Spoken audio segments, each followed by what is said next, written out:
പഴയ കാര്യങ്ങൾക്കപ്പുറത്ത് നമുക്ക് ഒരു പബ്ലിക് ഓഫീസിനെ സംബന്ധിച്ച് പ്രതീക്ഷിക്കുന്ന ഒരു സുതാര്യതയുണ്ടല്ലോ. മുഖ്യമന്ത്രിയുടെ ഓഫീസ് ഒരു പബ്ലിക് ഓഫീസാണ്. ഈ കമ്പനി എങ്ങനെയാണ്, ഖൈസൺ എന്ന് പറയുന്ന കമ്പനി എങ്ങനെയാണ് മുഖ്യമന്ത്രിയുടെ ഇന്റർവ്യൂ ഫെസിലിറ്റേറ്റ് ചെയ്യുന്ന കമ്പനിയായി വന്നത് എന്ന കാര്യത്തിന് ഒരു വിശദീകരണം കേരള സമൂഹം അർഹിക്കുന്നില്ലേ?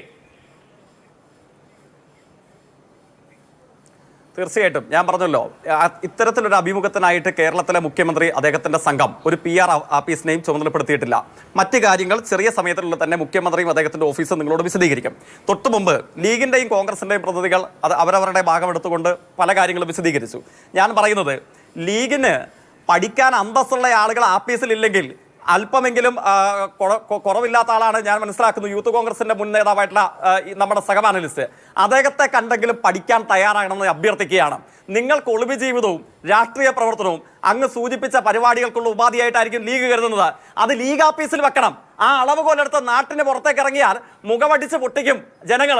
ആ അനുഭവം നേരിടേണ്ടതായി വരും. അത് മനസ്സിലാക്കിയിട്ട് വേണം ലീഗ് പ്രതിനിധി ഇമാതിരി വൃത്തികേട് പറയാൻ മാതൃഭൂമി ഫ്ലോറിലേക്ക് ഇറങ്ങി വരാൻ. ഞാൻ അത്രേ പറയുന്നുള്ളൂ, ബാക്കി കാര്യങ്ങൾ ഞാൻ പറയുന്നില്ല. പിന്നെ കോൺഗ്രസ് പ്രതിനിധി ചില ചരിത്രത്തിലെ ചില കാര്യങ്ങൾ ഉന്നയിച്ചു. കോൺഗ്രസ് പ്രതിനിധി അല്പം ചരിത്രം പഠിക്കണം ഞാൻ വിനയത്തോടെ അഭ്യർത്ഥിക്കുകയാണ്. കാരണം എന്താണ്, 969 ജൂൺ മാസം 19-ാം തീയതി ജില്ലാ രൂപീകരണം മലപ്പുറം പെരിന്തൽമണ്ണ റോഡില് MSP ക്യാന്റീന്റെ മുമ്പിലുള്ള സബ് കളക്ടർ ഓഫീസിന് മുമ്പിൽ വെച്ച് പ്രഖ്യാപിക്കുമ്പോൾ പാകിസ്ഥാനിൽ നിന്നും കറാച്ചിയിൽ നിന്നും കപ്പൽ പൊന്നാനിയിൽ വന്ന് പ്രസംഗിച്ചത് KPCC നേതാവാണ്. അങ്ങേക്കറിയില്ലേ? കയ്യിൽ പന പറിച്ച് കളയുന്ന കോൺഗ്രസിന്റെ മലപ്പുറം ജില്ലയിലെ നേതാവാണ്.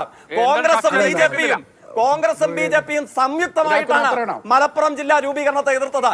അങ്ങ് ചരിത്രം പഠിക്കണം. കോൺഗ്രസ് മാത്രമല്ല മലപ്പുറം ജില്ലാ രൂപീകരണത്തെ മറുപടി പറയാൻ സമ്മതിക്കുന്നത്